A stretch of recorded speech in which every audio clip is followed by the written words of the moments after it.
identified as a region of state, national, and indeed international importance. But there's a question. Is tourism, mass visitations, now out of control on the Great Ocean Road? Or maybe it should be another question. Is there a better way to help visitors enjoy what we all have to share?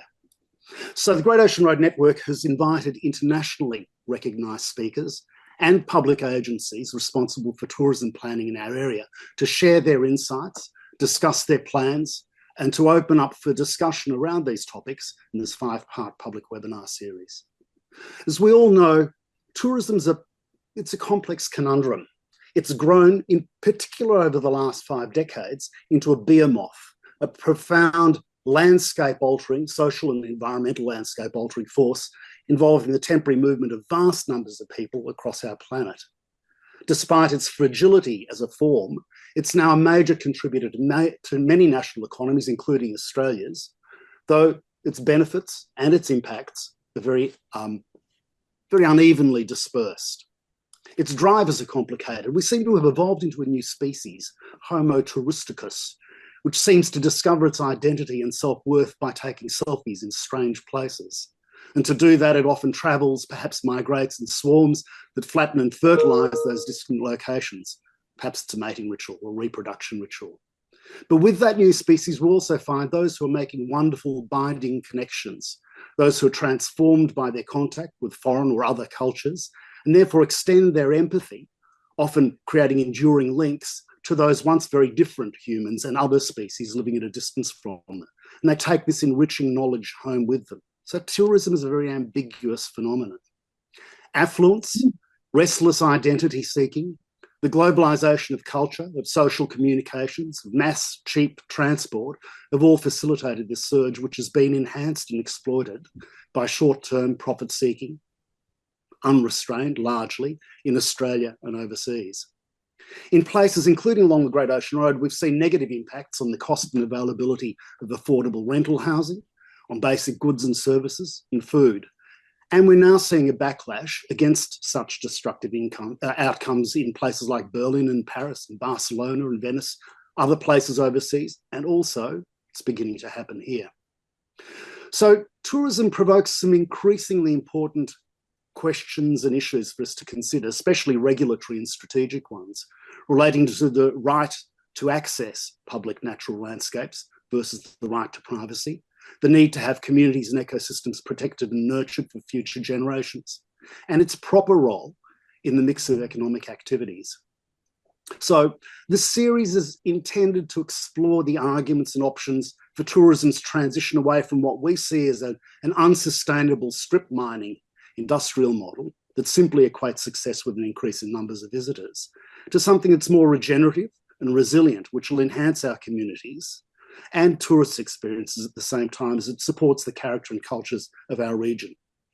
So what we're going to try and do in this series is really, we're aiming to do 4 things.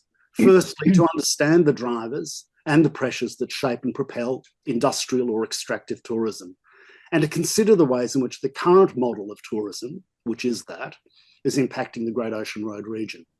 And secondly, we want to explore alternative forms of tourism, the regenerative and the sustainable forms, and look at how communities and in our other countries and also here are tackling pressures and looking for and putting in place transformative, positive transformations and responses, and providing through their discussion with them and about their work some valuable insights, experiences and thinking for the realisation of such a transition for the Great Ocean Road. Thirdly, we're going to hear from Victorian policymakers, and the aim here is to find out what their strategies and processes currently are, how they're currently thinking about governing our region, how tourism governance is working and its many challenges in terms of implementation, and also how these agencies and their representatives might respond to the potential for a regenerative tourism model in our region. And lastly, and this is really going to be the point of the I think, very important, very last session with the panel discussion, to engage these policymakers and make our various communities and stakeholders involved in a discussion that focuses on and helps co-design regenerative tourism alternatives and really identifies potentials for change in our region. At the end of this series, we're hoping that all of you here all of you in our various communities and stakeholder groups and public agencies will be better placed to engage in future tourism strategic and policy work. So it's a big ask, but I think this 5-part series, and it is an ask to go through a 5-webinar series, I absolutely recognise, but this webinar series will build towards that sort of conclusion.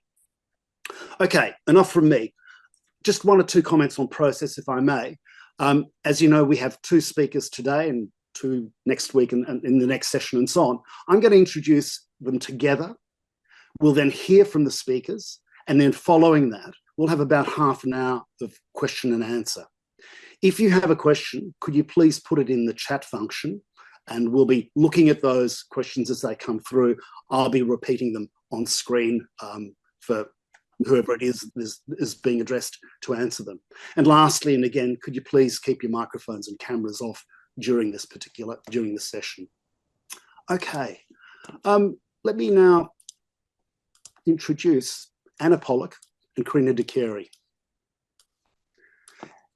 Anna Pollock is the founder of Conscious Travel. She's 40 years experience as a thought leader, consultant, strategist, international keynote speaker, and change catalyst in the tourism space. And we're very privileged to have her here. She's a leading thinker and advocate for community-based approaches to tourism, emphasising the shift from extractive tourism models to ones that nurture, restore, and revitalise destinations. Anna focuses on the deep changes affecting tourism and community development.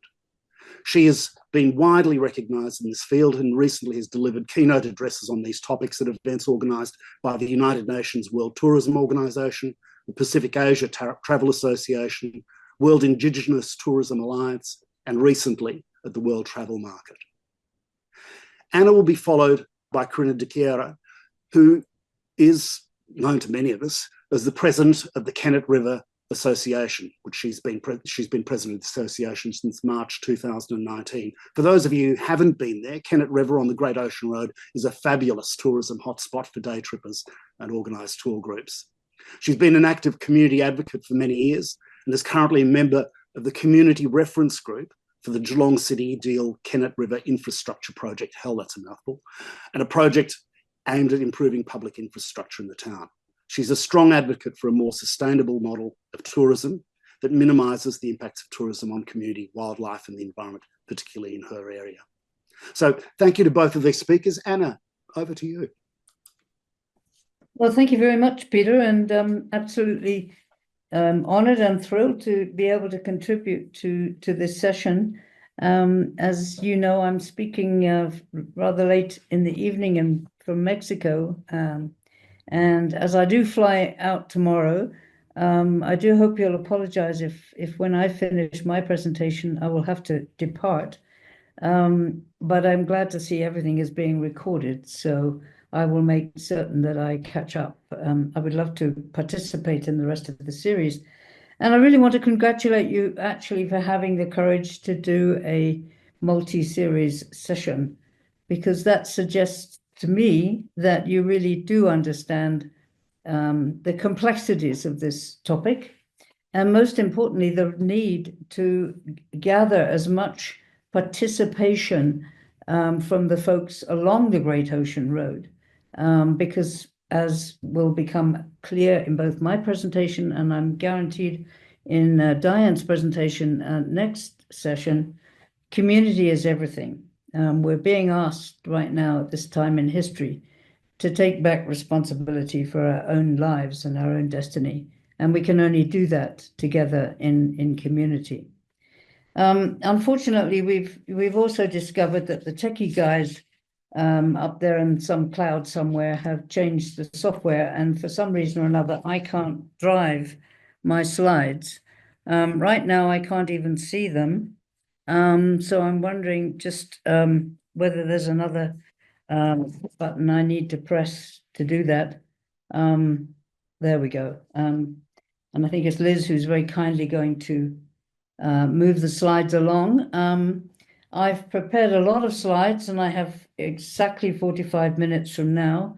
So I will go quite quickly. You can have all the slides, and I'm hoping that you'll follow the story rather than all the detail. So with saying that, next slide, please. And from now on, I'll say next very fast. So I'm today going to try and give you a sense of where we are now, the state of tourism at this point in time, and obviously the state of the world. I'm not going to go in too much depth there, or we would be up all night. But I don't think you can ever talk about tourism without talking about its context. We are one economy within a multiverse of economies, if you like. And then I'll talk about, therefore, why we're here, what's happening here on the Great Ocean Road and elsewhere.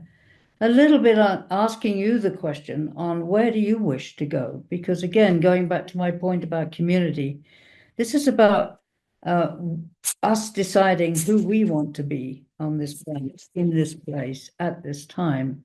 And that means, again, we have to come together and see the different perspectives of the people all around us. We can't do this alone. Only dictators who would be kings are trying to do that at the moment, if you follow my drift there. So very quickly, next slide. We're obviously learning that success, and let's face it, tourism is a young industry. It really came out of the gate, if you like, after the war, the Second World War, and it's grown and changed beyond all imagination in that 70 odd years. I can get a rough sense of the timing because it all started about the time I was born, so I guess I'm responsible or something. Anyway, these are the headlines that you can read in your own newspapers and in articles on the internet that are pointing to the fact that success along the Great Ocean Road is in fact starting to hurt you.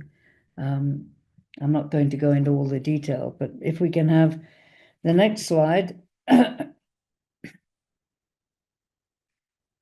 I want to point out that over-tourism, even though it's finally getting the attention it deserves, isn't new. As Peter was saying at the beginning, I've been doing this tourism work now for actually 50 years. I guess the bio was an old bio, but it's now 50 years I've been doing this. And my first job, after doing a bit of academic work in New Zealand, I came back to the UK. And I got a temporary job with the English Tourist Board. And it was 1974. And a book had just been published by George Young called Tourism, Blessing or Blight. And he was beginning to question, was tourism as good as everyone in tourism was making out it was going to be? And that was in 1974.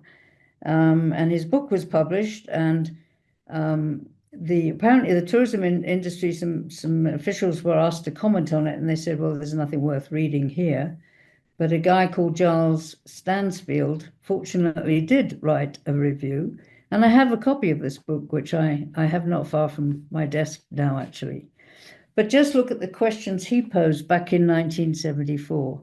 Do we know how to control and direct continual growth of travel? Are we certain we want it? What are the advantages and disadvantages, etc., etc.?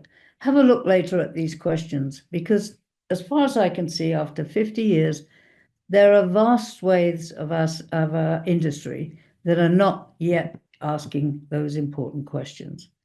And look at the paragraph at the bottom, which was in the book itself.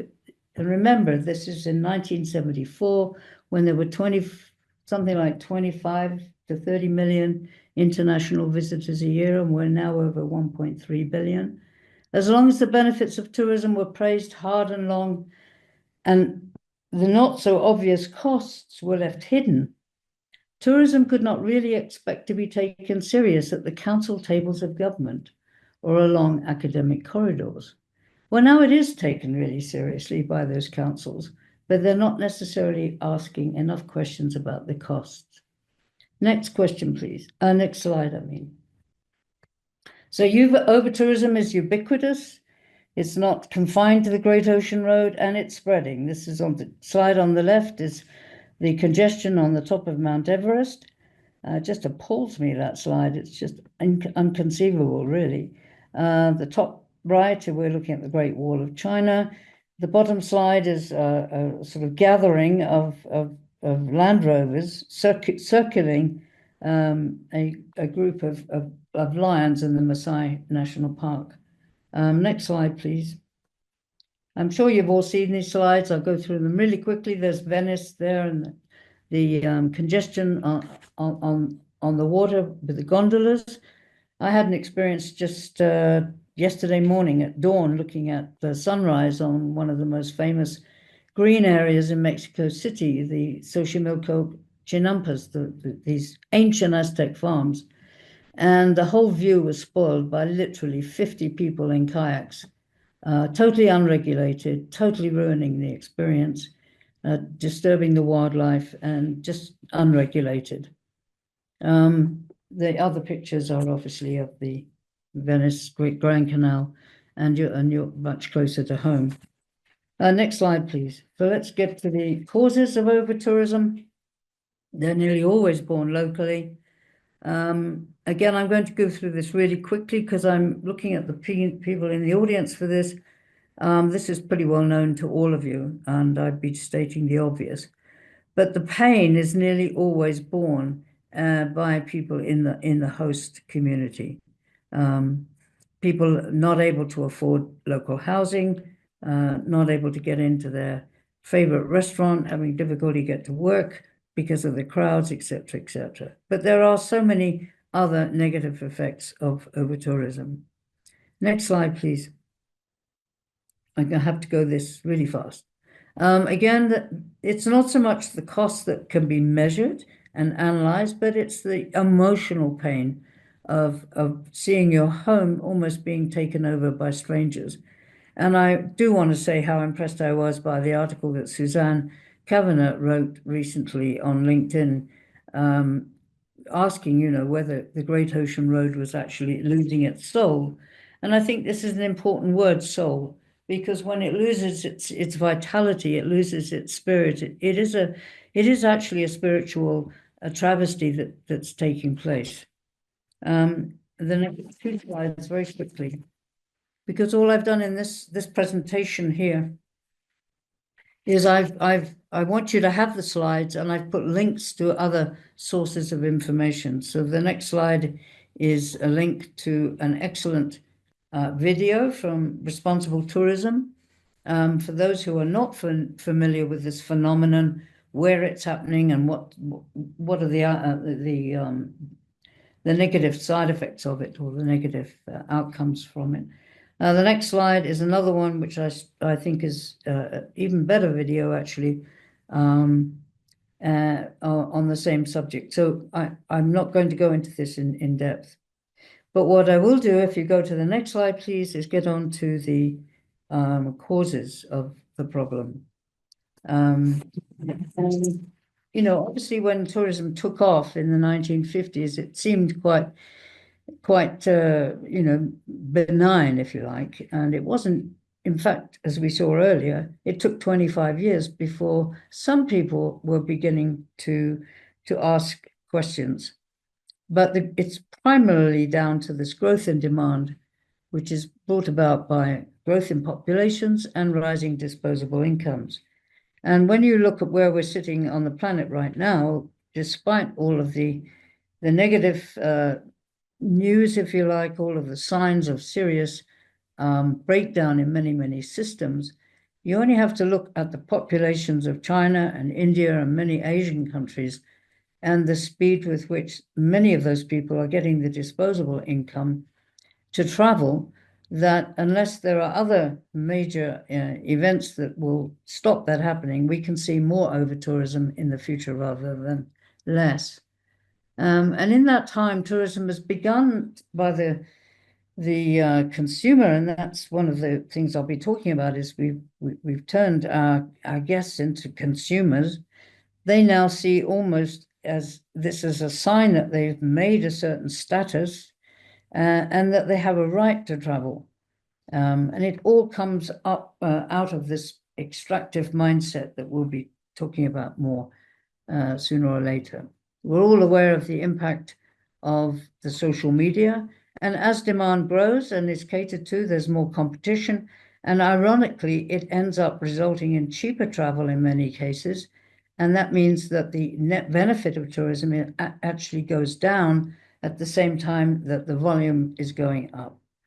The main problem also I see at the moment, the cause, if you like, is the unwillingness to admit that this is a serious problem. The unwillingness to admit that you cannot continue to grow forever on a finite planet.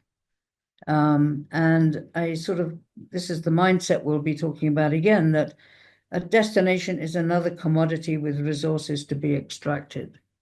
But it's not treated as a public good that we need to agree on how we use it. It's almost there for anybody to take what they want when they want it. So it's next slide, please. I am going to go quite quickly.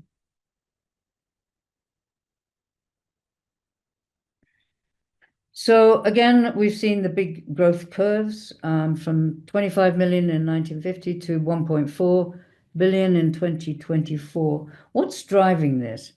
And at one point, I think we probably all assumed that we were all responsible for this growth. Increasingly, I'm of the opinion that the main pressure for growth is coming from those publicly owned companies, and particularly in the airline transportation sector, that have a business model that requires that they grow. Airlines are right now it's relatively easy, obviously very expensive to start an airline, but what we've seen is a proliferation of airlines as the interest in different parts of the world has grown. But every one of those airlines needs money in order to buy planes. Those planes need to be constantly maintained or replaced with faster, sleeker types of plane. And they're in this requirement always to grow in order to be able to pay the debt on their investment in the infrastructure. So at the moment, who's pushing that we can continue to grow the most vociferously, I would argue, is the airline sector. I'm not blaming them for over-tourism, but I'm trying to get people to understand that there are many, many parts of tourism that do not need to grow in order to have a decent business. But the airlines at the moment are talking about gross revenues of 1.2 trillion, growing at a rate of forecasts of the lowest is North America, 3%, Asia Pacific, 7%. I think there's a bit missing off there so 11.7% in Asia Pacific. What that means is in 7 years, the traffic in the Asia Pacific region will double. And I find that quite sort of mind-boggling, to be honest with you. So I don't know. I'd like you to discuss that. You may disagree with me. I'm not, as I say, blaming the airlines, but it's this demand that we have to continue to grow, and we're not questioning that growth is what's causing a problem for us all at the moment. Next slide, please. So what is the root cause? And again, just reconfirming this image on the side I've been using now for well over 10 years. It's even more appropriate, it seems to me. But we haven't really acknowledged that tourism involves the movement of physical bodies to a finite space within a finite time, and there the extraction and consumption of finite resources. And our economy relies on that infrastructure to accommodate that movement. And so to stay in business, the publicly owned corporations have to be competitive, gain investment, pay debt, return a profit, and grow. And what I didn't point out on the previous slide, and Juliet, I'm grateful to you commenting on this, is that as it's grown, the amount of return on investment is actually going down. So what we have not acknowledged in tourism, I would argue, the institutions, UNWTOs, the WTTCs, etc., have not acknowledged that nature has limits. And it was Kenneth Boulding back in the 1940s, an economist, who said that anyone who believes in exponential growth can continue forever is either mad or an economist. So we're a mad industry as far as I'm concerned right now. So next slide, please. So we're trying to do the impossible. And the second reason, or the root cause, comes from how we perceive this industry, how we see and think. Now, this particular image says it all as far as I'm concerned. It's an image from the UNWTO describing the value chain of this big thing we call the tourism industry. And look how it puts everything in nice boxes. We've got going from left to right, transportation to accommodation to food and beverage, as if everything was a nice natural linear flow. And then within each of those subsectors, all these different boxes. We just simply love to put things in boxes in tourism. And that looks as if it's quite structured, it's quite orderly, and we can manage it, that maybe there's someone in control of it. And yet that isn't the case at all as to how this industry really works. So let's go to the next slide. Perhaps we've made a really mistake by just seeing it as an industry. But if you would probably look at the Great Ocean Road, you could argue that it's more like a conveyor belt. People come out of Melbourne, they get in their buses and they are carried along this conveyor belt called the Great Ocean Road. And on either side of the road, there are people selling them stuff or suggesting they go and see stuff. And this is because the industry has now been seen as some form of an industrial machine and destinations more like conveyor belts. Next slide, please. And that way of seeing the industry, which has shaped so much of how we deal with it, has come about, I would argue, because when in the 1950s, when people used to get in their cars and then they had later on camper vans and recreational vehicles, and they go to places and explore them, the industry really wasn't taken that seriously. In Europe, where there was a lot more investment earlier than in North America, for example, the hospitality industry had a certain recognition and respect that didn't actually occur in North America. But my experience, and I spent the first 20 years of my career in Canada, was that people were desperate in tourism for recognition that they were an economic activity, that they were contributing to economic well-being. And so in order to get that recognition from the economists, they started to change the language. So a traveler coming to a place and experiencing it, having an experience, that became a product that could be packaged, sold as a commodity, assigned a value. Travelers sort of became consumers who could be profiled and segmented. Hosts became suppliers, and again, they were segmented according to both which function of the industry they served, remember the boxes in the previous slide, or whether they were catering to a particular market.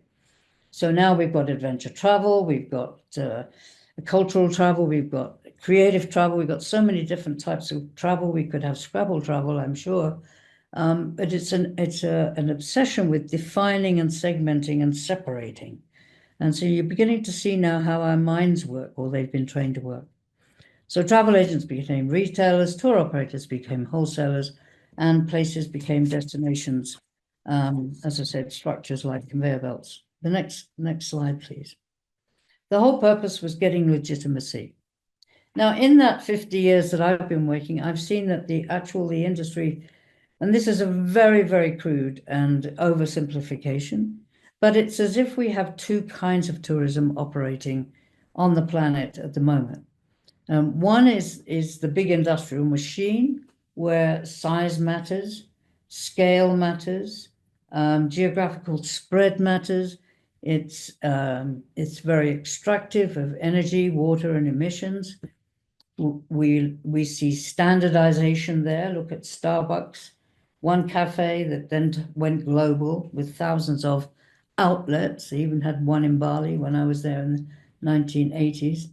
A focus on all the things that industrial production and consumption consider important: efficiency, quantity, yield, highly price competitive, often privately owned or with responsible to shareholders.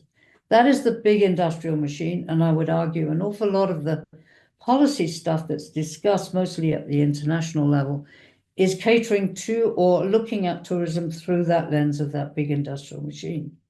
But as you know, because you live on the Great Ocean Road, if you don't mind my saying, at the bottom of Australia, that the tourism that you're experiencing is quite different. It's localized.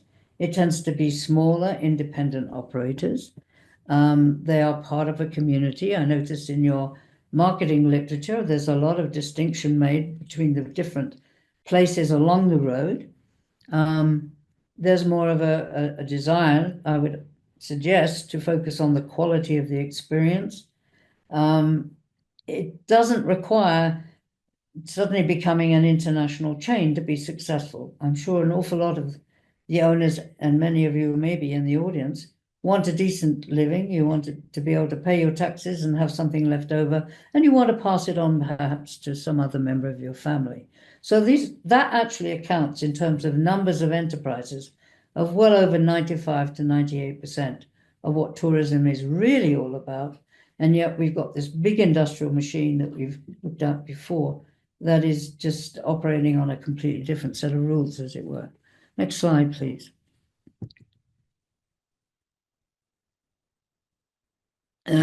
So this next slide is saying more or less what I just said. It's got a focus very much on extracting and accumulating wealth.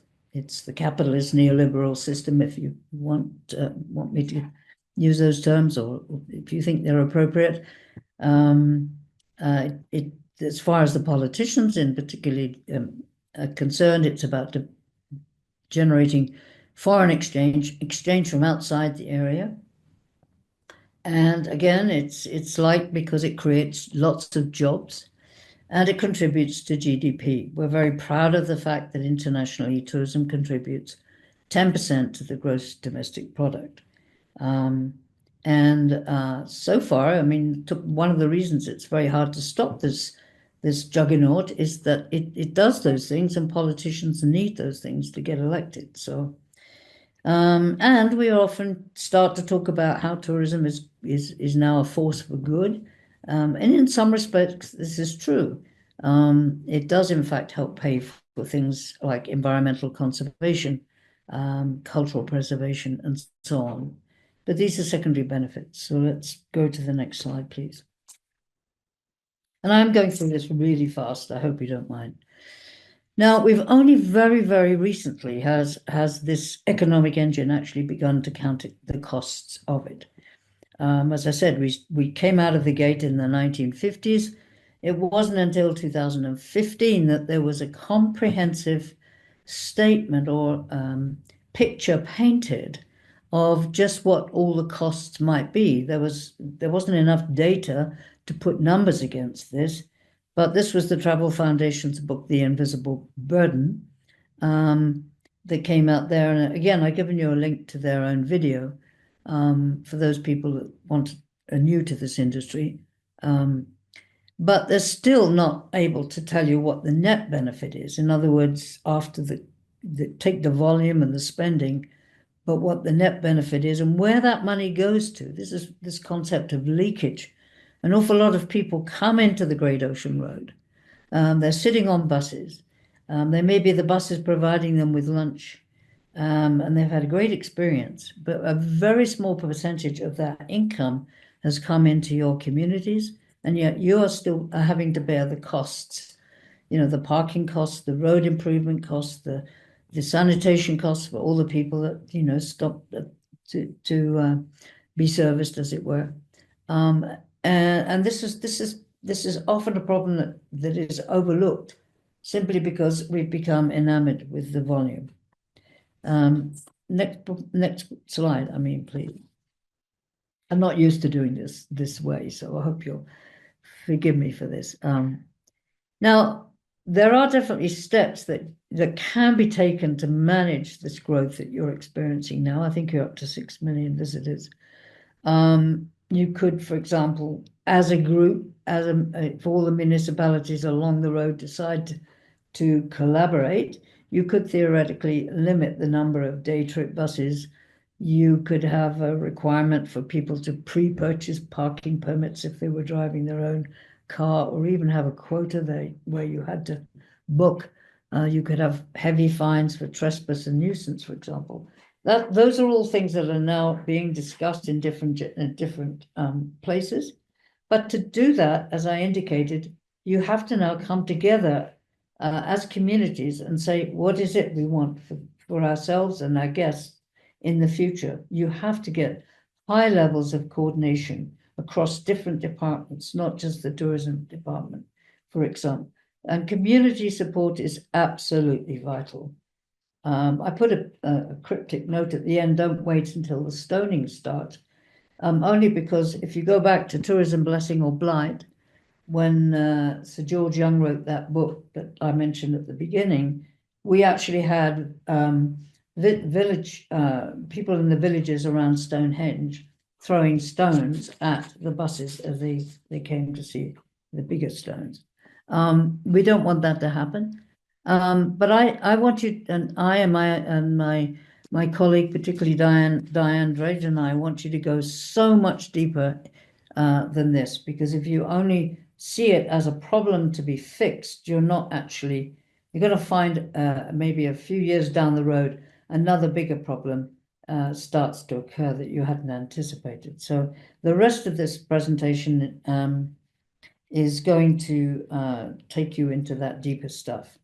And because I'm having to sort of stop and say slides, I'm using up more time than I anticipated.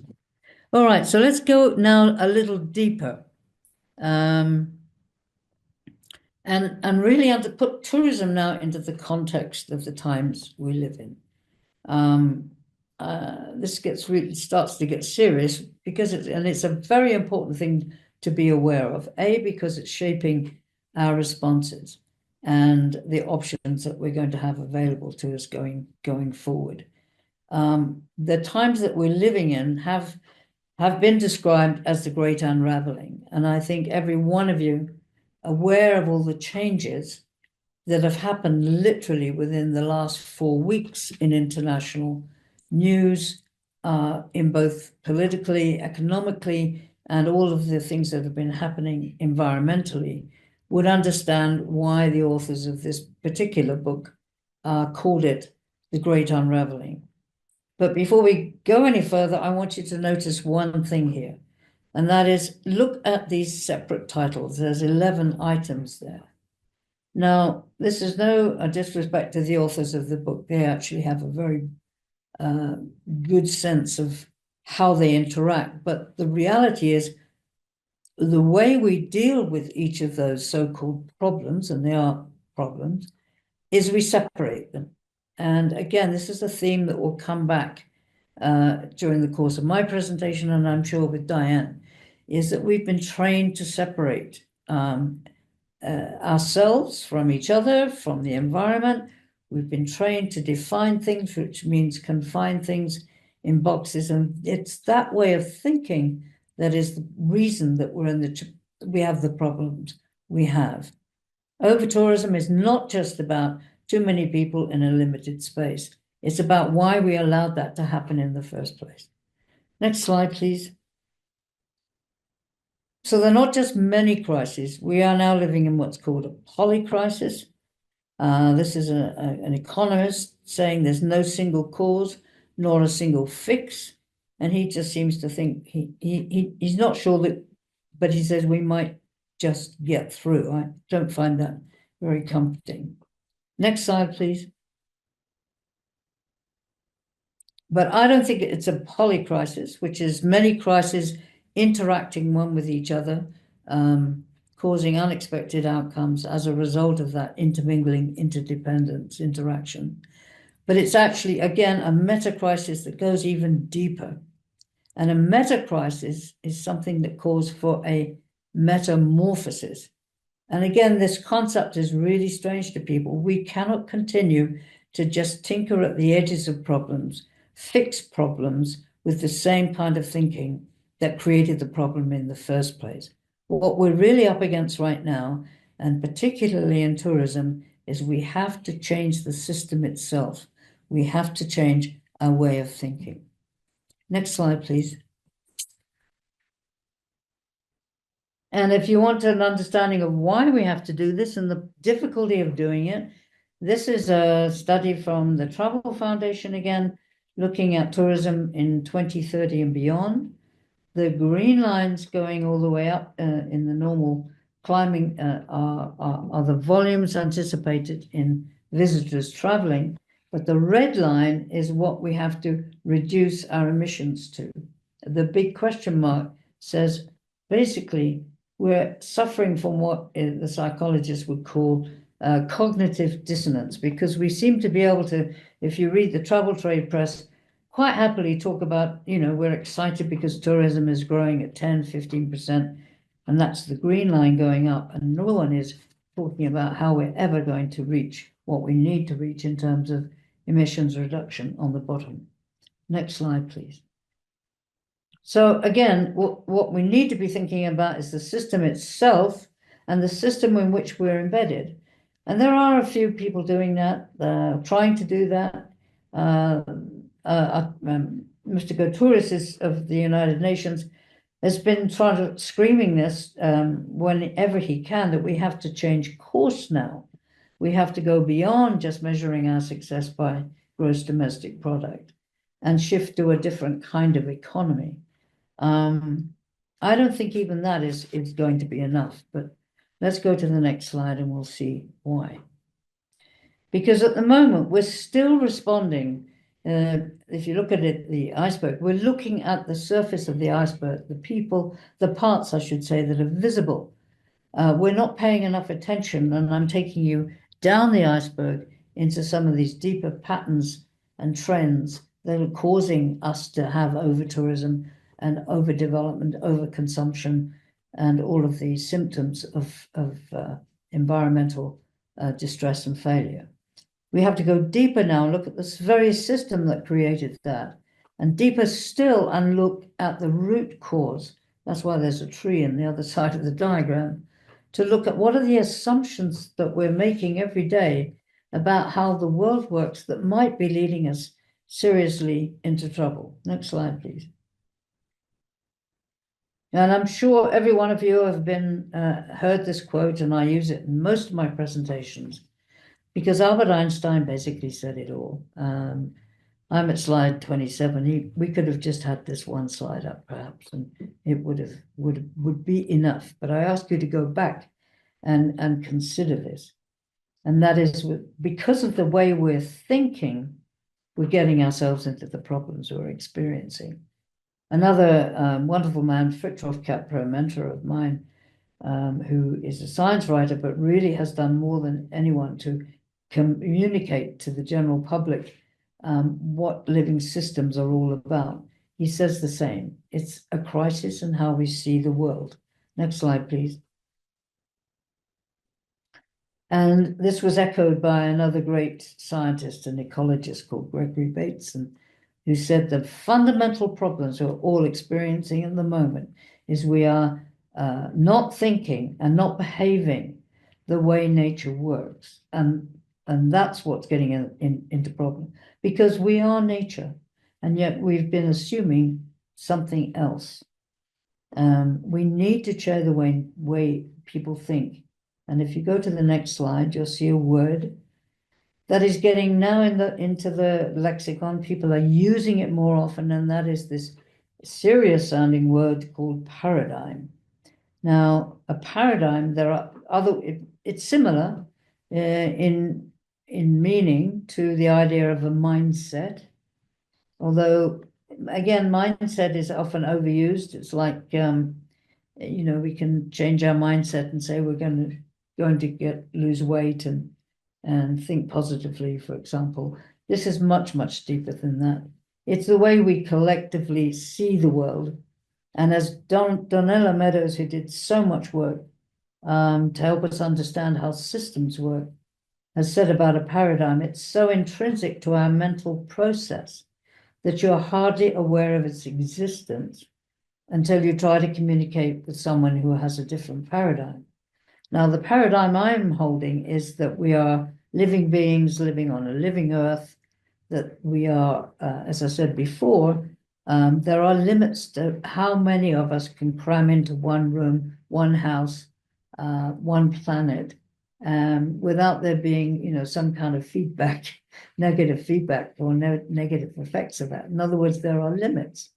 There are other people who probably live in the same street or work in the same business, and many of them are in tourism, who think, no, there are no limits. We can grow forever because we have to. If we don't grow in quantity, the economy will collapse.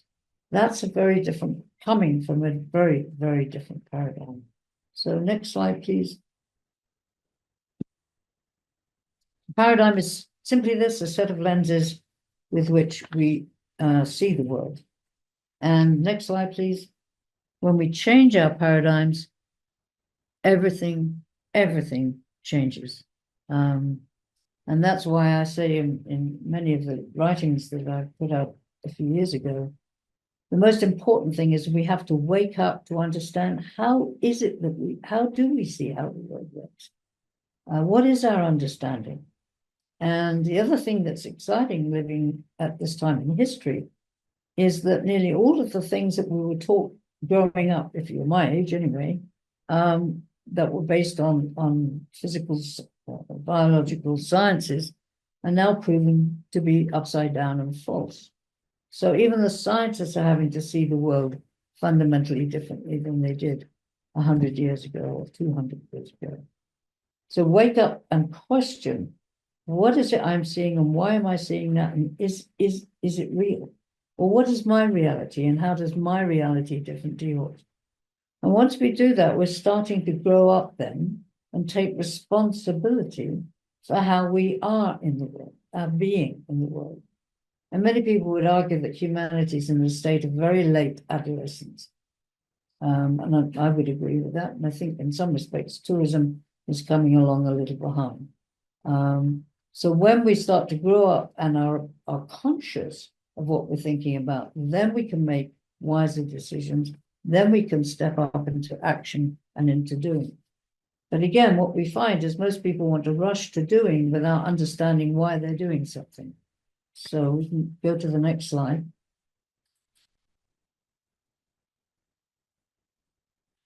And right now, what we're finding is that we're in between two stories.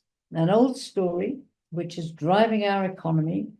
When you turn on the television, you see all the arguments going on between different political views, different countries, certain people, throwing their toys out of a pram. It's partly because they see themselves as separate from one another and as part of a dead machine. The universe is basically made out of stuff, and our job here as human beings is to take what we can from that in order to live a half-decent life, etc.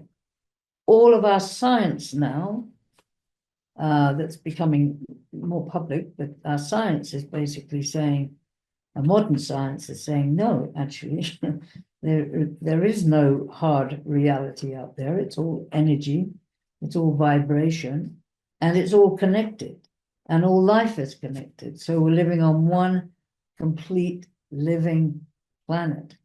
And therefore, the rules that would operate for a factory or a machine aren't the rules that operate in a living system. Next slide, please. So there's two stories. If you can see, there's a slight parallel there with my slide that's got the big industrial machine story that is governing a way of thinking and being and doing. It's based on this notion of separation, that nature is an it that we can go and take from. It's extractive by nature. As I said before, it loves to standardize, homogenize, scale up, get bigger. It's highly competitive. And at the moment, it's showing it's really vulnerable. And then there's another paradigm or another story, which has said, no, that's not the case. We don't actually live in a machine.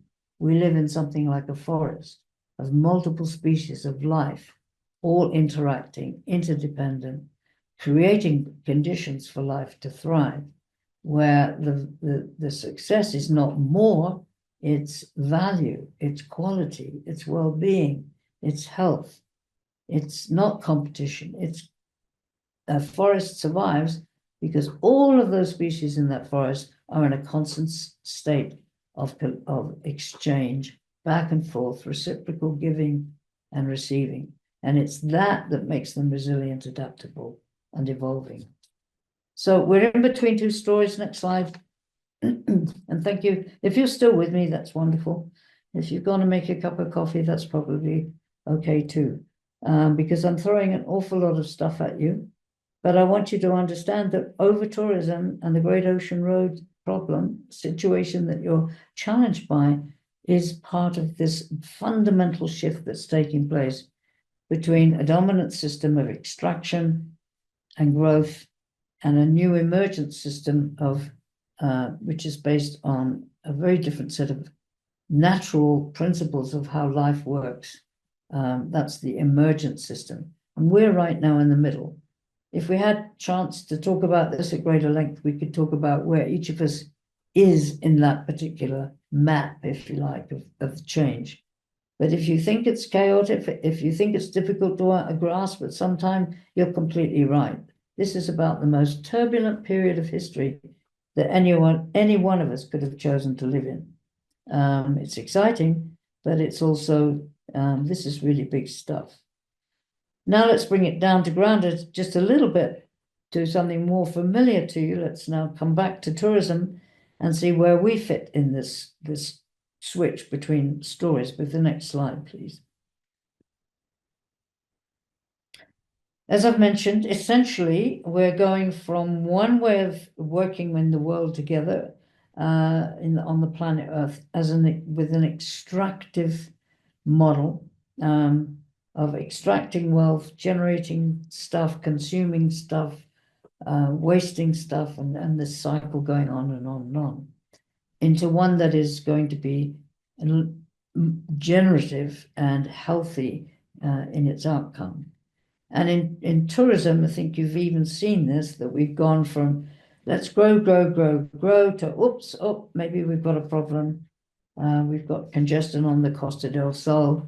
Maybe we're producing too many emissions. We're using up too much water. And that's what led to this need to do less harm, which is a sustainable piece. Then we're trying to improve that by saying, let's do no harm at all. That's what I call sustainability advanced. And now we're even talking about the fact that we need to do more good. Now, all of that's really important, but it's not enough. It's not enough because we're still thinking like a machine. We're not thinking like a living system. And that's why we have to make this paradigm shift, this shift in our awareness, and go into starting now to saying, how can we work with nature, restore her back to health? How can we start to build capability in our organizations so that they can be responsible for thriving and growing in the future? That's the shift between, quote, trying to sustain what essentially is an extractive system to participating in what can be a truly regenerative or generative system on the right-hand side. I think that's probably one of the most important slides of all in terms of giving people a sense of where we're at. I can't point to the slide, but I would argue that we're somewhere in the middle of this left pink triangle, and we got to rapidly get over to the green side.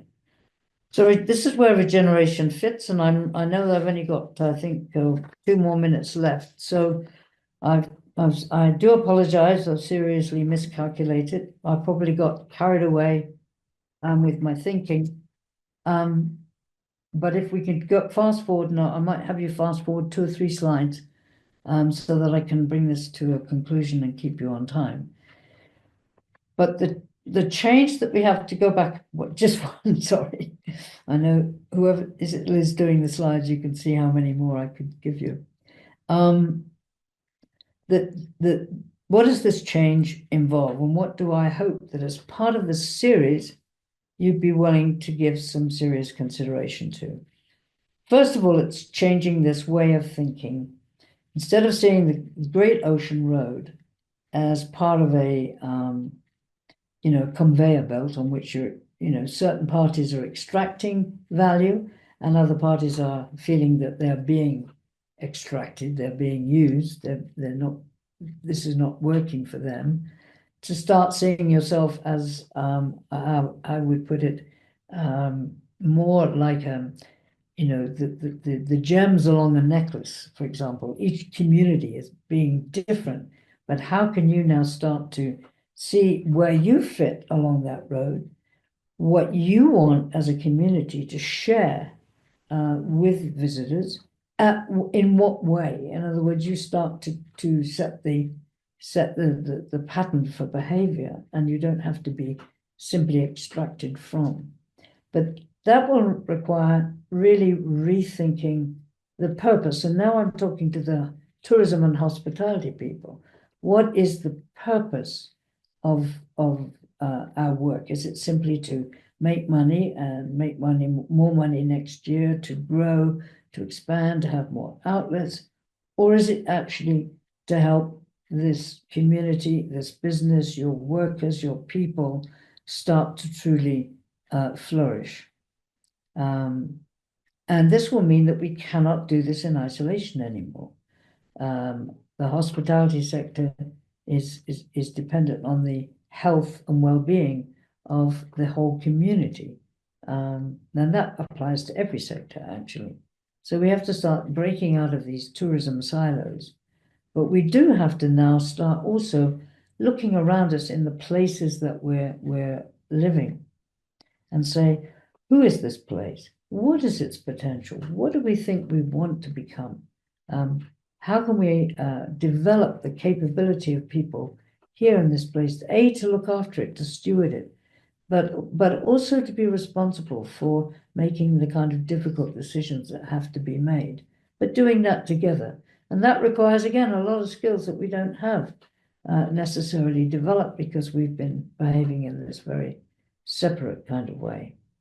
And then, as I say, focusing not just on the problems, how do we fix the problems, but what is the potential of the Great Ocean Road to play in people's lives, to play in the development of Southern Australia, to play in the restoration and vitality of the landscape around us. So I really do apologize because maybe I'm out of practice, but I had another 555 slides to get. No, not that many, but I had a few. I'm going to leave them with you out of respect for the timing of this thing.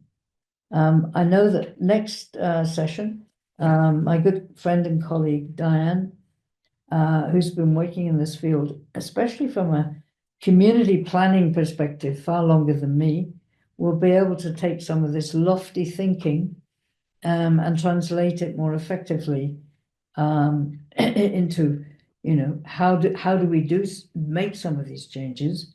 How do we feel that sense that we can be each contributing to this bigger picture of change that I've tried to describe?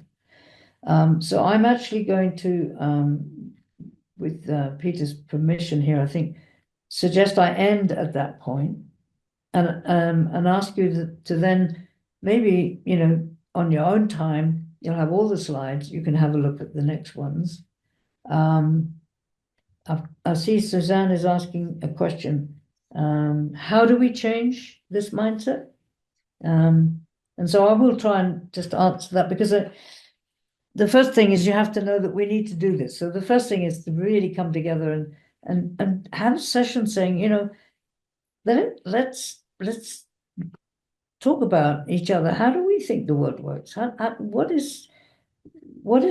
some of the drivers that are causing us to get up every morning and do what we do? How might we learn from what nature does? And a lot of my presentations are really about saying, if we are a living system and we're part of nature and we are nature, then how can we learn from nature as to what she does? How does nature define success? Nature doesn't define success by getting bigger and bigger forever and ever, but she does define success by creating the conditions for life all around it, all the rest of life, to thrive and flourish. Now, that sounds quite easy to say, but it has enormous implications. Peter, I do apologize for dumping everything in my head on you. And it's absolutely fantastic presentation. But I hope it's created the kind of context and stimulus for you to blow your brains out a bit. Very kind. Thank you. And not just think about the number of cars you can cope with on a particular stretch of highway. Can I just ask a question again, sort of following on from Susanna's? And there is a problem here, isn't there? I mean, we do have, quite rightly in a sense, a lot of people coming from what used to be formerly called developing countries, doing to us what we used to do to them. So this is coming and poking their cameras at us and looking at us as, flora and fauna of a very strange sort, and we aren't quite. I'm so glad you said that, because, yeah. So we're not quite doing the sort of, let's look at poor people doing developmentally sort of challenged things, which is, Australian tourists still do that.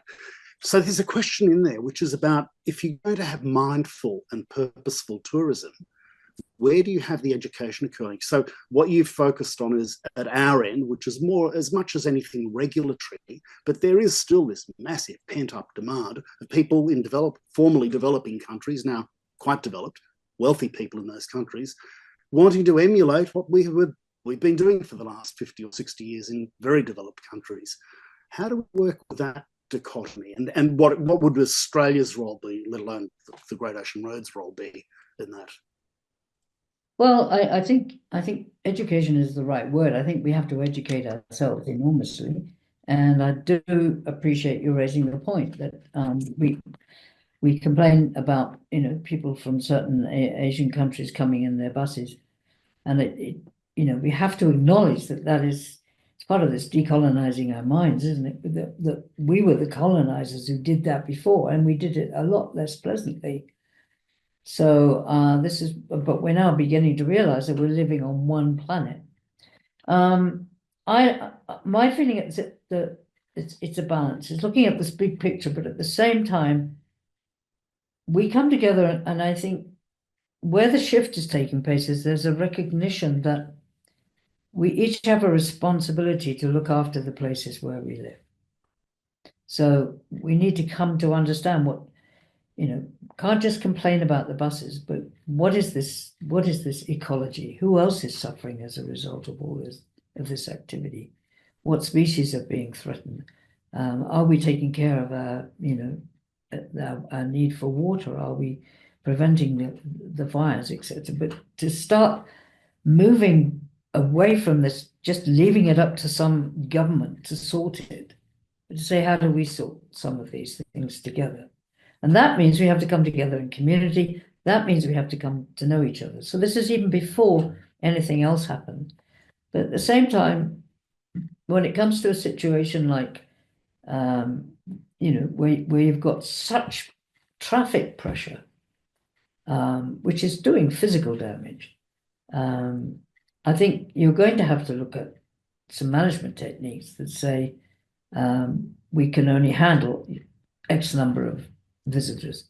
That will give you some air to breathe. So what I'm saying is there are some ways you could fix it, but you have to have confidence, you have to have unanimity to do it, and you have to educate the people that have been happy to encourage this. I mean, for example, you're part of not just the Great Ocean Road, you're part of Australia. So Visit Australia can't continue to just say you must see the Great Ocean Road without being party to aware of and involved in dealing with the problems that's creating. So maybe it will be in the future.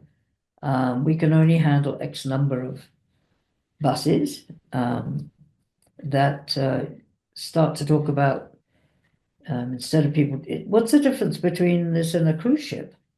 They're just lots of buses, right? If it was a cruise ship, people would understand if you said we don't want cruise ships anymore, right? But they're not cruise ships. They're containers that have 35 people going down the road. I mean, it's the same thing. So it's going to have to be managed at some point. I'm just trying to put it in this Well, today, my role today was not to get into too many fix-it things, but you can't do one without the other, is what I'm saying. It's inevitable that we end up with those questions. So I just want to go to one question from Deb, which I think looks at that problem of how you deal with the balance between education and other things. And Deb's question is, for a paradigm shift, do we need to advocate for more regulation around, for example, short-term rentals, as well as limiting the conveyor belt of tourism?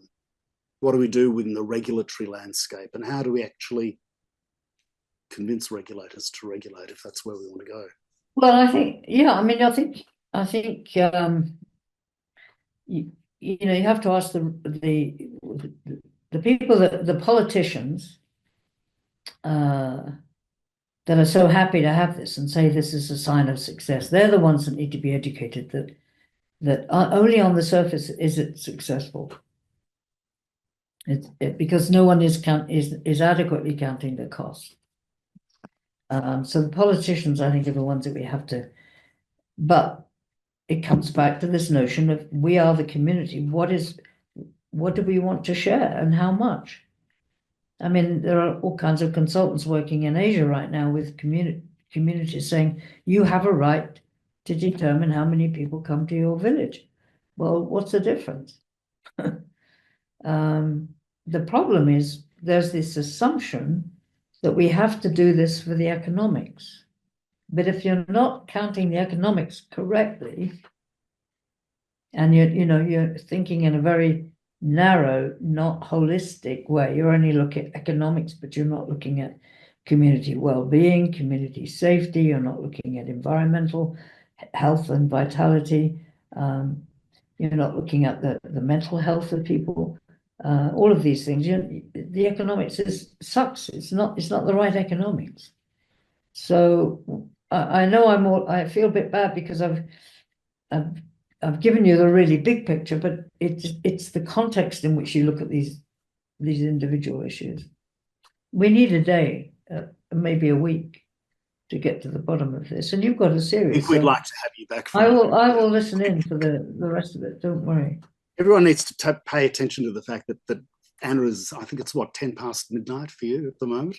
So yeah, getting there, but I did miscalculate. I think it's because I miscalculated the length of the presentation. I don't mind admitting that, but I will let you have it all, and Diane will know how to pick it up.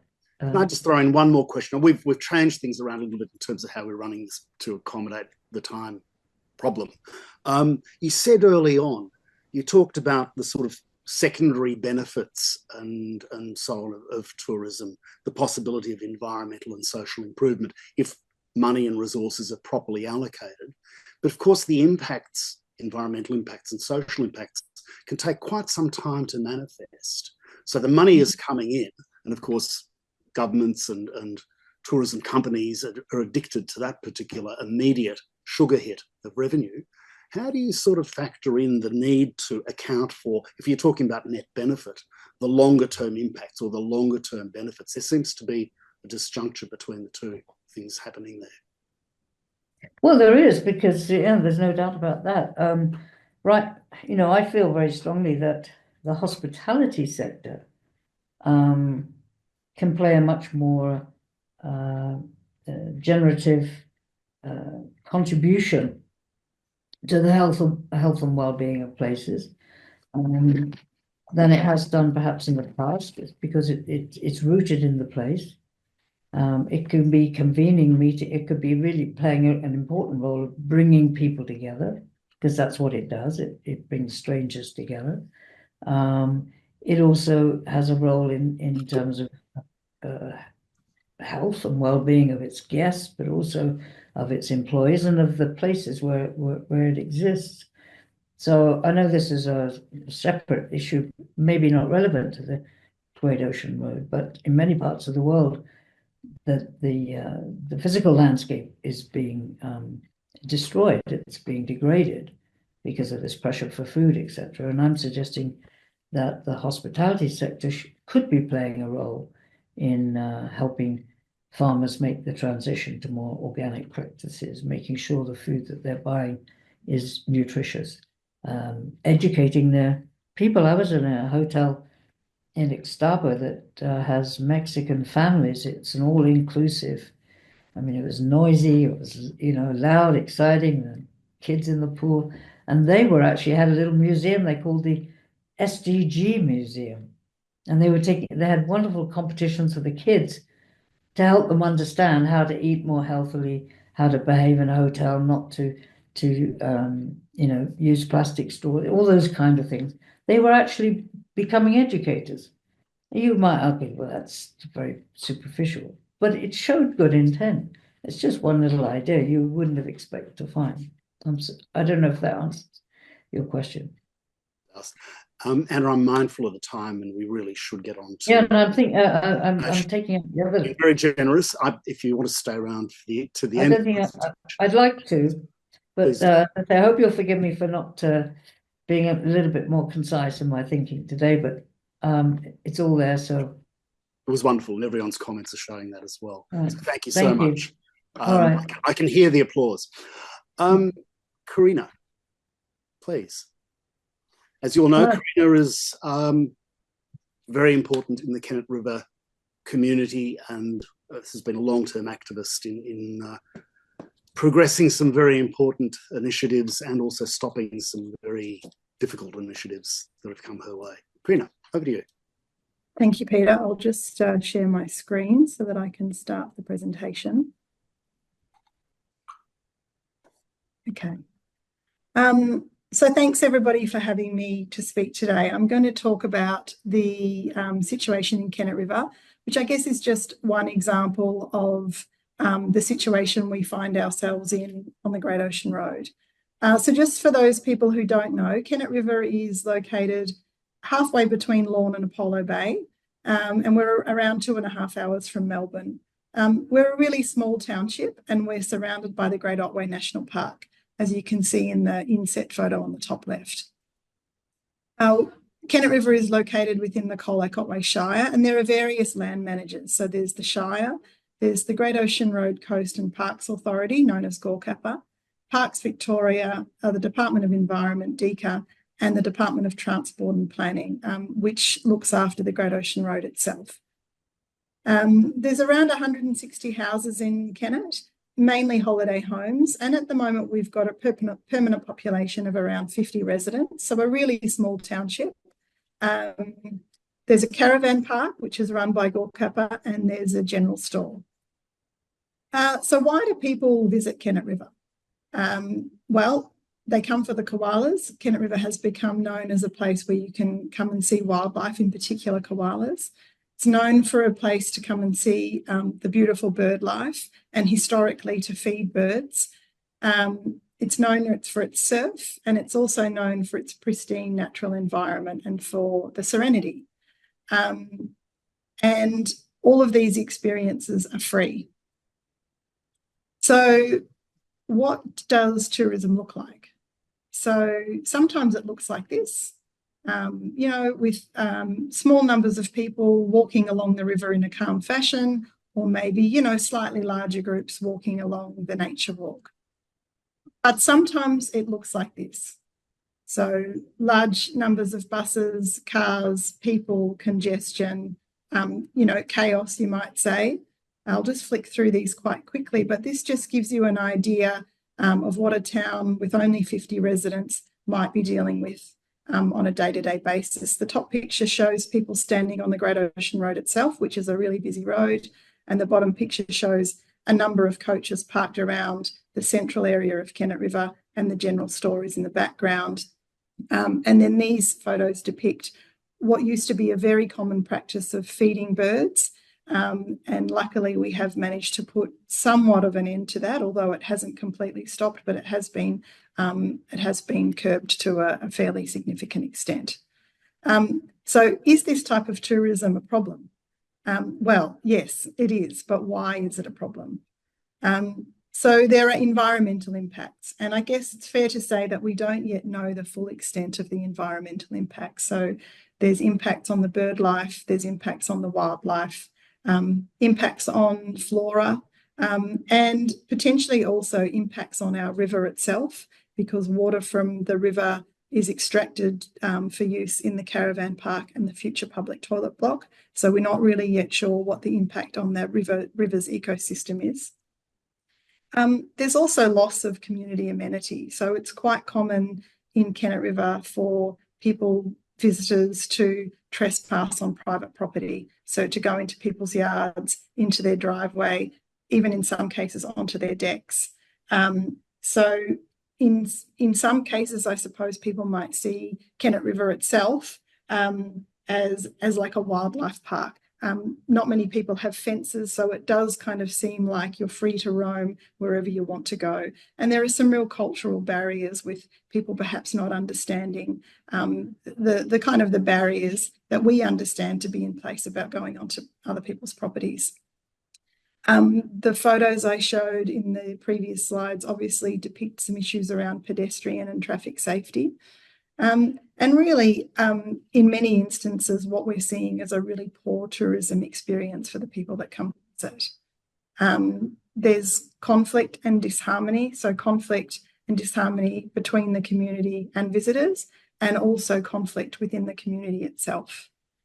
And so what we're seeing is an extractive and unsustainable model of tourism. It's unregulated, it's unmanaged, and it's unwanted. So how did this happen? Well, there really has been relentless government promotion of the Great Ocean Road for several decades now. There's been a lack of regulation, of management, and a lack of funding. So there's been funding to promote the Great Ocean Road, but there hasn't been funding to manage the visitors once they arrive on the Great Ocean Road. And that issue really remains today. Then, of course, there are travel blogs and websites, which is a slightly newer phenomenon in the history of tourism. But, you know, travel blogs and websites promote their own vision and view of what Kennet River is and what Kennet River should be. There are also mapping tools where people can put their own input. So, for example, when you look at Google Maps, you see that it says Grey River Road, Koala Park. Now, there is no such thing as Grey River Road, Koala Park. And what this is effectively is a pin dropped within the Great Otway National Park at the back of Kennet River. It's just a roadway. It says here that it's a zoo that's open 24 hours. Obviously, social media has a really large part to play. And so do tour companies who market Kennet River in a certain way and bring large volumes of tourists to visit the township. And all of this has led to an unshakable reputation. So in terms of the community response and how we've responded as a community to these problems, we really have had sustained advocacy for many, many years now. Because of that sustained advocacy, we now have an infrastructure project which is underway, and that infrastructure project is around upgrading car parking, roads, and installing a new public toilet in Kennet River. We've also managed to get the local law changed in relation to the feeding of wildlife. We undertake monitoring and reporting of incidents. And as a community, we've also led many initiatives in terms of infrastructure and education. And you'll see the picture over on the right there is a picture of the nature walk, which the community initiated and led, and has been was put into place about 6 years ago now. And the intention of that was really to provide education to visitors to Kennet River and to try to get them to move away from the public roadway and to move onto the open space Crown land where they could observe wildlife and learn about the history of Kennet River and about the things that they might see when they're there. So in terms of the agency response, I suppose this is our experience. We found the agency response to be slow and bureaucratic. The observation has been that they seem kind of afraid to rock the tourism boat. They appear to be under-resourced. Despite there being some funding available, there is still not enough for the task at hand. We've experienced a lack of vision and innovation. At times, we've experienced a lack of transparency and a lack of genuine community engagement. They also seem unsure how to resolve the problem. And obviously, from what we've just heard from Anna's presentation, it is a really complex problem. So what are the challenges that we face that, of course, aren't unique to Kennet River, but here are some of the challenges that we've identified. The traditional model of tourism is failing. So there's been years and years of promoting the Great Ocean Road, and really it's created a monster. There is quite a significant bureaucratic structure of the responsible agencies, and it is hard to get through the layers of bureaucracy. There appears to be insufficient funding to resolve the issues at hand. And at times there appears to be a lack of leadership and a lack of political will for change. And obviously, as Anna touched on, she talked about the need to educate the politicians. As I said, in some cases, we feel that there's been a lack of vision and innovation, definitely community fatigue and dissatisfaction. Advocacy efforts are extremely tiring. They take a long time, and it does wear out the community. It also erodes the relationships between the community and the agencies, and it can create a lack of trust. So what needs to happen? We need to change the narrative around Kennet River and tourism on the Great Ocean Road more broadly. We need vision and innovation from agencies. We need agencies to really genuinely collaborate with the community. We need an improved funding model.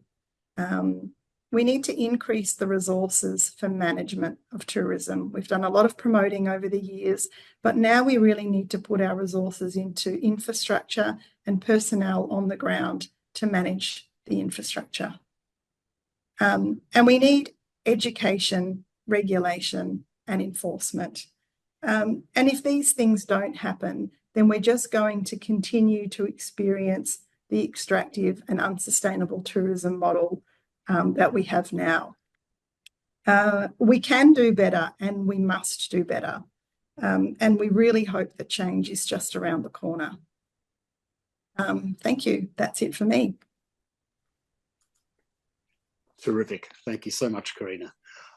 We haven't got any questions specifically for you. We've got about 4 minutes left if anyone wants to bowl something specifically to Karina or Anna if Anna's still online. I'll wait 5 seconds before throwing something at you myself. I mean, in a sense, what you've set up is very much the agenda that Gorkin itself is also trying to work with. And you're absolutely right in terms of the challenges and the difficulties, including for the agencies. It'll be very interesting to hear from various agencies to see what their problems are and what their difficulties are. And we know that funding is one of a number that we have to deal with. There is the issue of lack of trust. There are a whole range of different problems, cultural problems, as well as practical problems. Okay, if there's no questions coming, then let me bowl this one up to you. This is the one that we should have over a drink. Okay, so funding. How do we actually ensure and how do we know how much funding is required to manage tourism effectively, including the educational elements in the Great Ocean Road? I'm not sure how we determine how much funding is required, but I think that we have a good idea of how we could increase the funding. So I think at the moment we really don't have a user pay system. We know that we could be getting more revenue from the people that are using the road. And so obviously that's for GORCAPA to determine how much money they need to manage the Great Ocean Road. But I suppose what we know now is there's a shortfall. So as a community, we're often making suggestions for infrastructure or for things that need funding. And what we hear time and time again is there's not enough money. There's not enough resources. We don't have enough capacity. There's no money to undertake that project. And we can be talking about really small projects, maybe, you know, in the order of $30,000. We need $30,000 to do X. And the response is we don't have the time and we don't have the money. So I think that we really need to get smart about increasing revenue because that's really effectively what we need to protect the Great Ocean Road and to protect, obviously, the environment and also the communities that call the Great Ocean Road home. there's a question that's come through, or at least a comment, which is worth addressing. It's from Jules, and it's about the community-led and privately funded responsible tourism education programs which exist, including one, obviously, in Kennet River. How has that worked? Has it worked well? Is that the sort of thing that we should rely on? What are the limits of relying on that? I mean, I think community absolutely play an integral part, and we're still in the early stages of some of the educational stuff that's happening in Kennet River. Some of it's been going on for many years, and in terms of the nature walk, it has helped to draw people away to some extent from what was a real hotspot, which was people walking up a public road. It still happens, but we've given people some other options. And I think there's some new educational campaigns as well, and we're still seeing what the impact of those is. So it's absolutely about community and agency working together. But I do think the agencies responsible need to step up, because they're the ones that are resourced for this. So lots of community goodwill, and definitely wonderful community initiatives and lots of room for collaboration. But I don't think it should fall back to the community. And I think the reason in Kennet River that our community has really had to step up is because there has been a lack of agency response or a lack of timely enough response. And so we really have had to step up and raise funds and implement initiatives. Keep Wildlife Wild program has been one very successful version of that. I've got another question. We've only got time for one more, I think. This is from Mark, and it's a difficult one. Can locals initiate some of the management suggestions that Anna has sort of come up with, such as limiting numbers, charging buses and cars? What role might communities have in that process? Well, I think our role is advocacy, and that's what we've been doing for many years, and we continue to advocate very hard in that space. So ultimately, the responsible agency is soon to become GORCAPA in terms of, say, tour operator licenses and maybe even a wider permit system for people travelling down the road in a self-drive capacity. So I don't think that as at a community level, that's something that we can implement ourselves, but we can certainly advocate very hard, and that's what we've been doing for many years now. And I feel really that in some situations that is our role, to provide input, to advocate, and to work with agencies to get the best outcome. Fantastic. Thanks, Karina.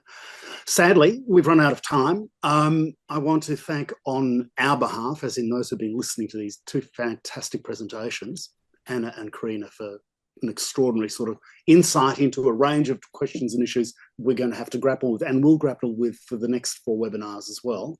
So thank you, Anna. Thank you, Karina, hugely. Just want to remind you that we have got the next session on Thursday with Diane Dredge, and that will be, again, an extraordinary extension of this narrative and some wonderful local examples to work with as well.